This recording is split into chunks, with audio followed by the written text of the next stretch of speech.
Ya, silakan. Ya, Bismillahirrahmanirrahim. Assalamualaikum warahmatullahi wabarakatuh. Salam. Terima kasih buat ibu-ibu semuanya pada kesempatan pagi ini. Bertambah lagi wawasan di otak saya. Alhamdulillah. Bu Husnul, saya ingin bertanya, apakah di Australia sistem pemilihan presiden mereka menggunakan seperti di Indonesia, yaitu presidensial threshold yang kita dibatasi 20% untuk kandidat calon presiden. Nah, artinya saya lihat di Australia luar biasa dari penjelasan Bu Husnul gitu ya. Tapi kalau di Indonesia sepertinya sumber daya manusia yang unggul untuk maju menjadi kandidat presiden itu terbatasi dengan PK yang 20% tersebut. Itu yang pertama. Yang kedua, di pemikiran saya Bu Husnul, bisa nggak sih karena luas Indonesia yang luar biasa, justru ini menjadi penghambat negara kita untuk terjadinya pemerataan mulai dari kesejahteraan, pendidikan, kesehatan, dan lain-lain. Kalau dilihat di luar negeri, luas wilayah mereka mungkin cenderung kecil gitu ya Bu ya. Sebetulnya bisa menjadi dua.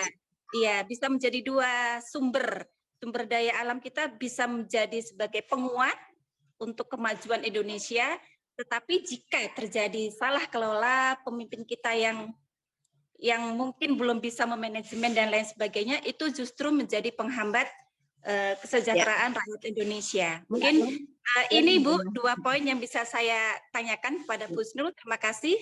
Assalamualaikum warahmatullahi wabarakatuh.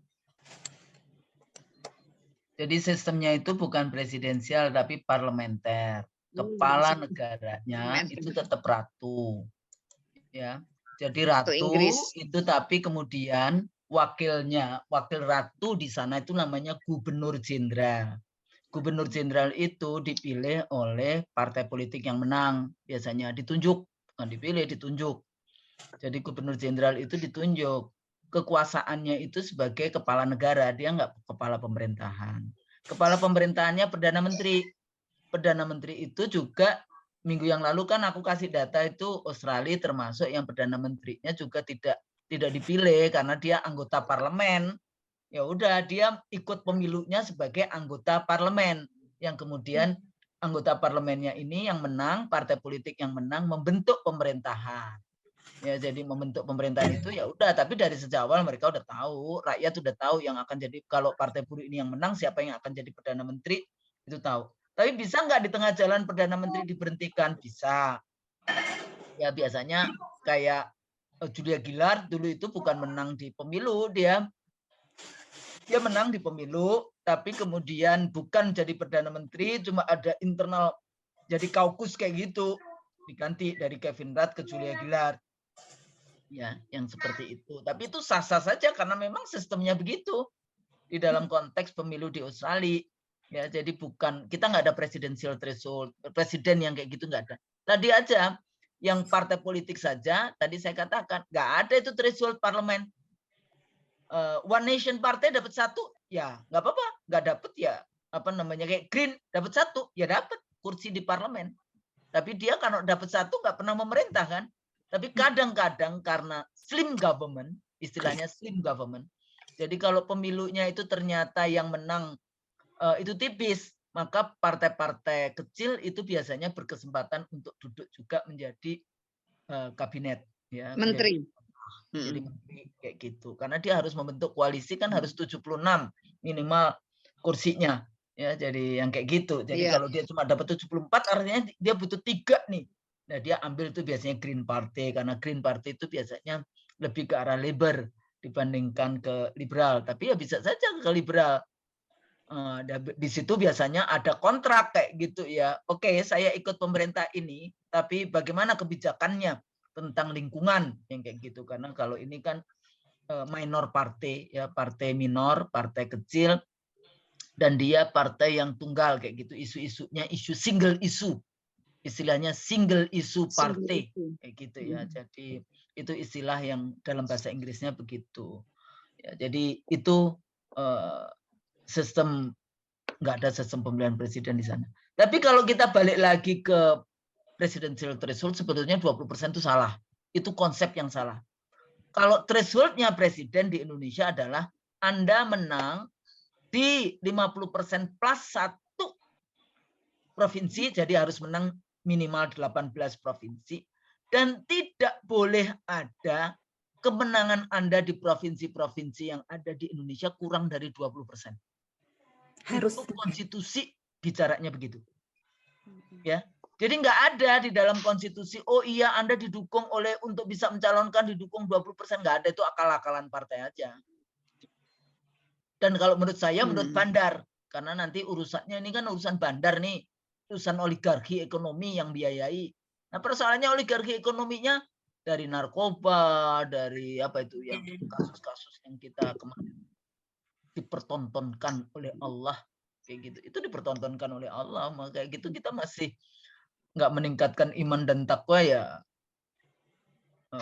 luar biasa kita ya. Pembelajaran Allah itu kita nggak ada apa namanya, nggak ada, kita sudah rasanya sudah ikhlas, nggak ada hujan, nggak ada badai, tahu-tahu Allah buka satu persatu. Makanya jangan sampai dolim. Ya ternyata ya Bu Sita Resmi. Betul Ibu. 3 dosa besar. Ya, salah satunya itu adalah dolim. Itu yang disegerakan azabnya itu adalah dolim itu tadi. Jadi kalau Anda nanti di dunia aja. Ibu-ibu, bapak-bapak, ingat itu. Jangan dolim kepada rakyatnya. Nah, ini tadi lesson learn bagaimana mereka. Jadi kalau kan tidak semua harus orang bukan orang Muslim pun, kalau Anda mengikuti sunatullah, mengikuti alam kayak gitu kan, Allah kan kasih rahmannya kepada semua, ya enggak? Iya. Nah, di situ letaknya di dalam konteks ini. Itu lesson learn-nya dari konteks politik di Australia. Kalau wilayahnya besar, Australia juga besar Bu, cuma Besar. penduduknya aja kecil. Amerika juga besar, Kanada juga besar, penduduknya aja kecil. Itu pernah sih kadang-kadang aku bertanya kepada Allah, ya Allah, ini semakin dekat dengan akhir zaman, atau beberapa ustadz kan bicara akhir zaman. Perlukah kita punya negara Muslim terbesar di dunia seperti Indonesia seperti ini? Dulu kan Indonesia juga kerajaan-kerajaan kecil-kecil kan. Saya ngitung 73 aja belum selesai kerajaan Islamnya, Kesultanan Islam. Sampai makanya kalau saya ngomong, tapi fokus ngomong 70, itu saya ngitung sendiri. Saya hitung kayak gitu, ini saya bikin daftar.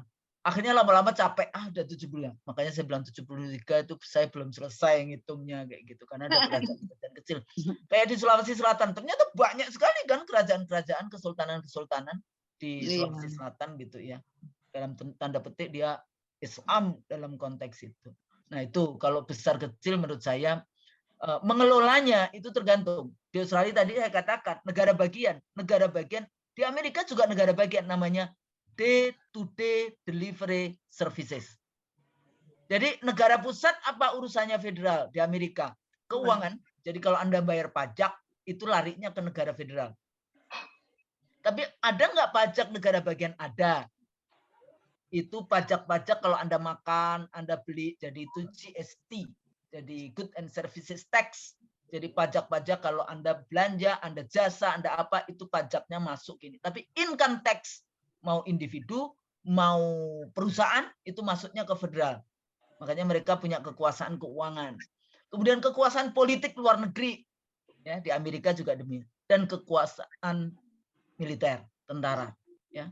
Makanya tentara itu nggak ada sampai di tingkat kayak paling rendah kayak kita, Babinsa kayak gitu nggak ada. Ya mereka di nasional saja. Nah cuma kan beda militernya Indonesia. Jangan kemudian juga kita contek aja, enggak. Karena tentara Indonesia itu tentara revolusioner. Makanya saya selalu mengatakan jangan diberikan kekuasaan kepada polisi. Jangan. Kan kemarin kan promosinya secara intelektual, secara akademis kan selalu ngomong policing state. Salah. Di negara demokrasi nggak boleh polisi. Saya selalu ngomong kan, polisi itu senjatanya pentungan aja. Polisi itu senjatanya untuk melumpuhkan, bukan membunuh. Nah, itu Bu, pentungan aja Bu. Pentungan, ya bahasa saya ya pentungan aja kayak gitulah. Kalau pentungan kan nggak sampai kemudian membunuh kayak gitu bahasa kasarnya. Di Amerika juga demikian. di negara bagian, bukan di negara pusat. Ya memang ada federal police ada, tapi dia nggak terlalu berkuasa.